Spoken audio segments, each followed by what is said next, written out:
Knowing how to set up online accounts is essential for both life and work. First, let's talk about public services. You can easily create an account with your local council or a government department to access essential services like tax payments or housing information. Next, let's consider shopping. Setting up accounts with retailers like Amazon or eBay allows you to order and pay for goods from the comfort of your home. It's a convenient way to find what you need. Travel planning has also gone digital. With travel websites and apps, you can book tickets and make reservations quickly and efficiently. Health services are also moving online too. You can make a GP appointment through your healthcare provider's website, saving you the time and hassle.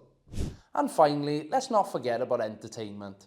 Streaming music from legal sites like Spotify or Apple Music, or watching movies from platforms like Netflix or Amazon Prime requires you to set up accounts as well.